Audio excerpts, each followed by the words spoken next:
دنیا کے ہر مسلمان کو حضور اقدس صلی اللہ علیہ وسلم کی زندگی اور وفات کے بارے میں تو زیادہ تر معلوم ہی ہوگا، لیکن حضور اقدس صلی اللہ علیہ وسلم کی وفات کے بعد ان کی امت کا کیا ہوا؟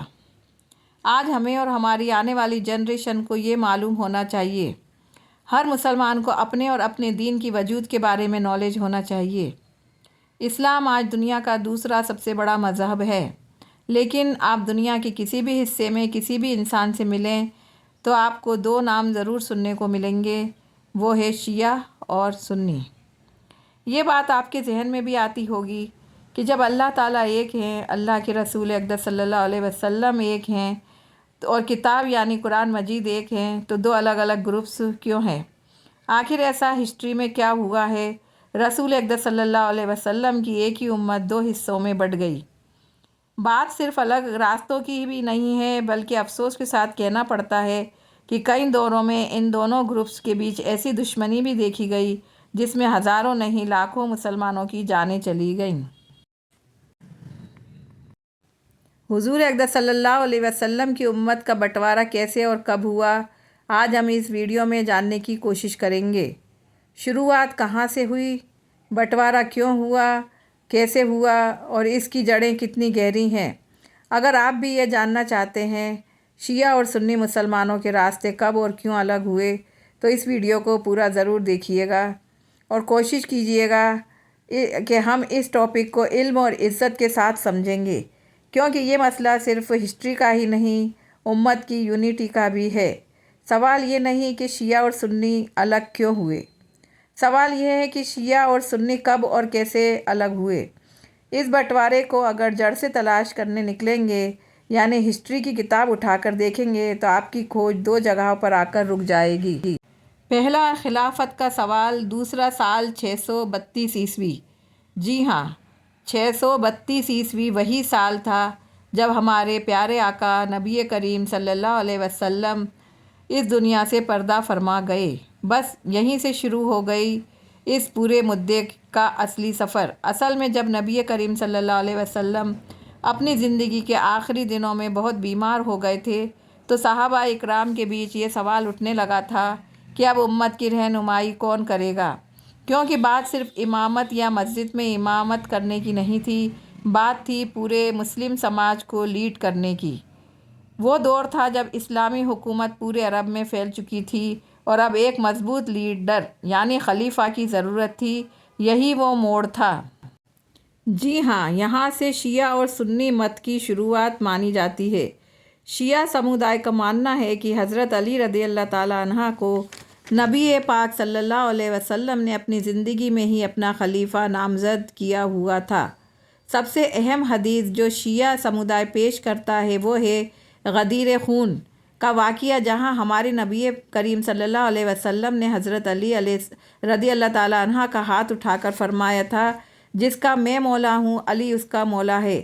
اب یہاں پر مولا کا مطلب شیعہ مانتے ہیں لیڈر، رہنما، وارث، اس لیے ان کا ماننا ہے کہ نبی کریم صلی اللہ علیہ وسلم نے اپنی زندگی میں ہی حضرت علی رضی اللہ تعالیٰ عنہ کو اپنا اترادھیکاری گھوشت کر دیا تھا۔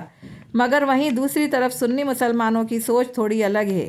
ان کے مطابق مولا کا مطلب اس موقع دوستی اور سمان کے طور پر لیا جانا چاہیے تھا، نہ کہ راجنیتک اترادھیکاری کے روپ میں۔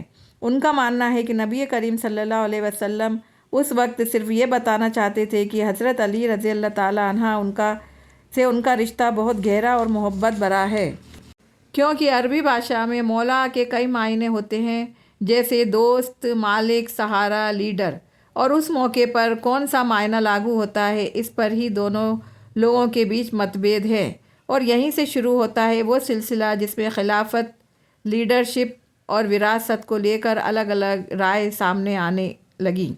ہسٹری میں آگے چل کر اس بنیادی متبھید سے کئی ساری پرتیں بنتی چلی گئیں اور یہی بنیادی وقف تھا جہاں سے شیعہ اور سنی راستوں کی جدائی شروع ہوئی۔ اب سوال یہ اٹھتا ہے کہ 632 عیسوی کے بعد آگے کیا ہوا؟ خلیفہ کسے چنا گیا؟ کس نے کن حالات میں لیڈرشپ سنبھالی؟ یہ نبی کریم صلی اللہ علیہ وسلم 632 عیسوی میں اس دنیا سے پردہ فرما گئے۔ اس وقت ایک بات صاف تھی، عرب کے مسلمان کسی ایک لیڈر پر منتخب نہیں تھے۔ اسی وجہ سے نبی کی وفات کے فوراً بعد سب سے پہلے ضرورت تھی ایک نیک خلیفہ کا چناؤ کرنا، کیونکہ باہر کے دشمن اس بات کا فائدہ نہ اٹھا سکیں اور کوئی فتنہ یا فساد پیدا نہ ہو۔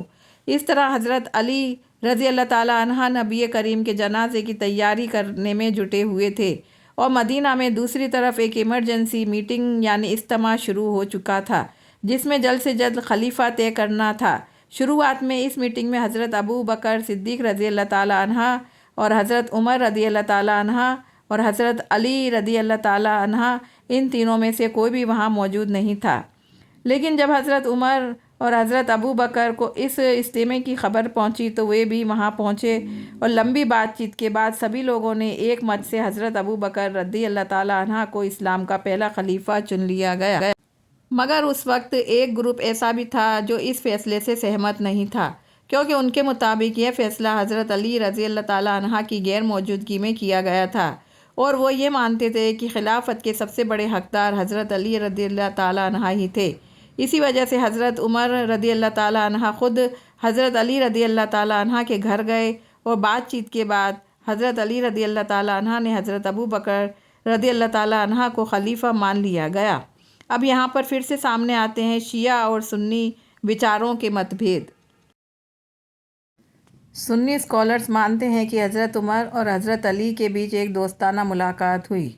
حضرت علی نے حضرت ابو بکر کو خلیفہ راضی خوشی سے مان لیا تھا، لیکن ایک گروپ ایسا تھا کہ ان کے مطابق یہ فیصلہ حضرت علی کی غیر موجودگی میں کیا گیا تھا، اور وہ یہ مانتے تھے خلیفہ کی پوسٹ کے سب سے بڑے حقدار حضرت علی تھے۔ اور کچھ لوگوں کا کہنا ہے کہ حضرت عمر نے حامی بھروانے میں زبردستی کی تھی۔ حضرت عمر نے حضرت علی کے گھر کا دروازہ توڑا، زبردستی انہیں فیصلے کے لیے راضی کیا، یہاں تک کہ دروازہ حضرت فاطمہ رضی اللہ تعالیٰ عنہ کے اوپر گر پڑا، اور جو کہ نبی پاک صلی اللہ علیہ وسلم کی بیٹی تھی، اور بعد میں علی کو مجبوری میں حامی بھرنی پڑی تھی۔ لیکن یہ سب باتیں بالکل من گھڑنت ہیں۔ اگر آپ حضرت علی اور حضرت عمر کے بیچ کے رشتوں کو دیکھیں گے تو وہاں پر آپ کو ایک دوسرے کے لیے عزت اور محبت نظر آتی ہے۔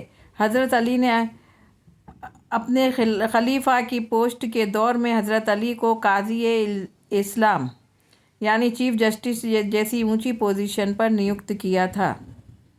اگر حضرت علی رضی اللہ تعالیٰ عنہ اور حضرت عمر رضی اللہ تعالیٰ عنہ کے بیچ میں واقعی میں کوئی کڑواہٹ ہوتی تو کیا حضرت عمر انہیں چیف جسٹس جیسی بڑی اور پاورفل پوسٹ پر بٹھاتے؟ ہرگز نہیں۔ خیر، وقت گزرتا گیا۔ حضرت ابو بکر صدیق رضی اللہ تعالیٰ عنہ کے انتقال کے بعد حضرت علی نے حضرت عمر رضی اللہ تعالیٰ عنہ کی خلیفہ کی پوسٹ، پہلے کے زمانے میں خلیفہ بادشاہت کو بولتے تھے، اس وقت بادشاہت شروع نہیں ہوئی تھی، بادشاہ کو خلیفہ کہتے تھے۔ جب حضرت عمر شہید ہوئے تو خلیفہ کی پوسٹ کے لیے کئی نام سامنے آئے، جن میں حضرت علی کا نام بھی شامل تھا، لیکن تیسرے خلیفہ کے طور پر چنا گیا تھا حضرت عثمان غنی رضی اللہ تعالیٰ عنہ کو، جنہیں کئی لوگ عثمان بھی کہتے ہیں۔ اور دلچسپ بات یہ ہے کہ حضرت علی نے اس فیصلے کو پوری طرح سے قبول کیا تھا، مگر وقت کے ساتھ حضرت عثمان غنی کی خلیفہ کی پوسٹ میں فساد کی آندھیاں اٹھنے لگیں، اور شیعہ اور سنی اس بات پر الگ الگ رائے رکھتے ہیں کہ فتنہ کیسے شروع ہوا۔ زیادہ تر ہسٹری والے اس بات سے سہمت ہیں کہ حضرت عثمان غنی کی نرمی ایک بہت بڑی وجہ بنی۔ جہاں حضرت عمر ایک سخت انتظامی شخصیت تھے، وہیں حضرت عثمان بے حد نرم دل اور نرم رویے کے انسان تھے، اور شاید اسی وجہ سے کچھ گٹوں نے ان کے خلاف بغاوت شروع کر دی تھی اور انہیں خلیفہ کی پوسٹ سے ہٹانے کی پیشکش کی گئی، اور اس کی وجہ حضرت علی کو خلیفہ بنانے کی مانگ اٹھی، لیکن حضرت علی نے انکار کر دیا، بلکہ انہوں نے اپنے دونوں بیٹے حضرت امام حسن اور حضرت امام حسین کو حضرت عثمان غنی کی حفاظت کے لیے ان کے گھر بھیج دیا۔ مگر لاکھ کوششوں کے بعد 656 عیسوی میں حضرت عثمان غنی رضی اللہ تعالیٰ عنہ کو کچھ لوگوں نے شہید کر دیا۔ اس کے بعد مسلمانوں نے حضرت علی رضی اللہ تعالیٰ عنہ کو چوتھا خلیفہ بنایا، لیکن یہ سفر اتنا آسان نہیں تھا جتنا سننے میں لگتا ہے، کیونکہ حضرت عثمان کی شہادت نے اسلام قوم کو دو حصوں میں بانٹ دیا تھا۔ بنو امیہ یعنی اس قبیلے سے تعلق رکھنے والے لوگ جس نے حضرت عثمان آتے تھے، انہوں نے حضرت علی کی بیعت کرنے سے منع کر دیا۔ سب سے اہم نام تھا حضرت امیر معاویہ رضی اللہ تعالیٰ عنہ، جو اس وقت شام یعنی آج کا سیریا کے گورنر تھے۔ انہوں نے صاف طور پر کہا، سب سے پہلے عثمان غنی کے قاتلوں کو سزا دو، پھر ہم بیعت کریں گے۔ اور صرف حضرت معاویہ ہی نہیں بلکہ یہ ڈیمانڈ حضرت محمد مصطفیٰ صلی اللہ علیہ وسلم کی جوزا حضرت عائشہ صدیق رضی اللہ تعالیٰ عنہا نے بھی کی تھی۔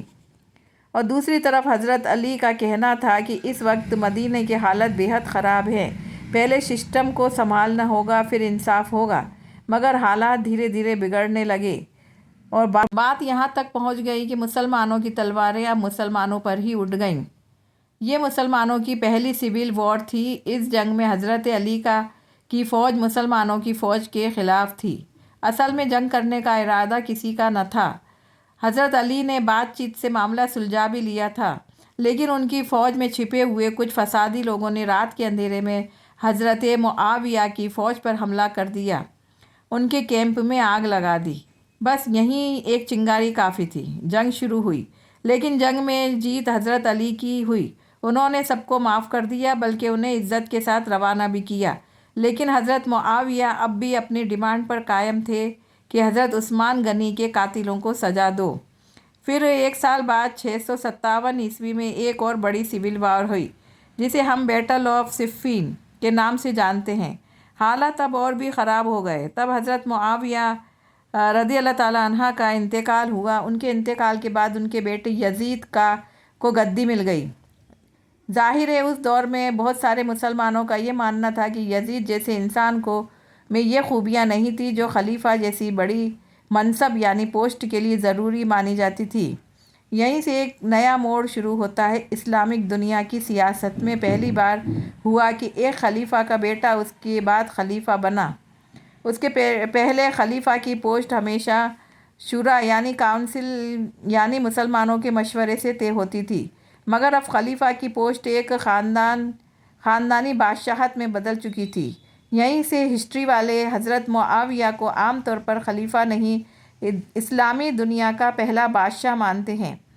یہیں سے خلیفہ کا سسٹم تھا وہ اب بادشاہی نظام میں تبدیل ہو گیا تھا، جہاں تاج اب بیٹے کو وراثت میں ملنے لگا۔ جیسے ہی یزید سطح میں آیا حالات اور زیادہ بگڑ گئے۔ کئی لوگوں نے حضرت امام حسین کو اپنا خلیفہ ماننا شروع کر دیا۔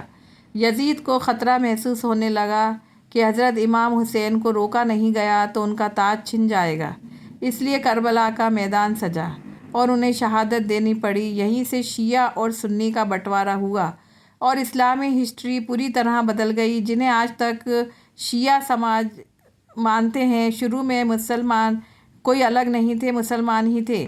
یہ حضور اقدس صلی اللہ علیہ وسلم کے امتی تھے، بس وہ چاہتے تھے حضرت علی رضی اللہ تعالیٰ عنہ کو حامی تھے، یعنی وہ چاہتے تھے نبی کریم صلی اللہ علیہ وسلم کے وارث ان کے ہی خاندان کے بنے۔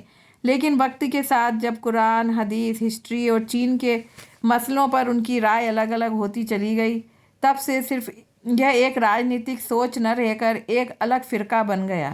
یہ تھی اسلامی ہسٹری کی سب سے پیچیدہ اور دور کی کہانی، جو نہ صرف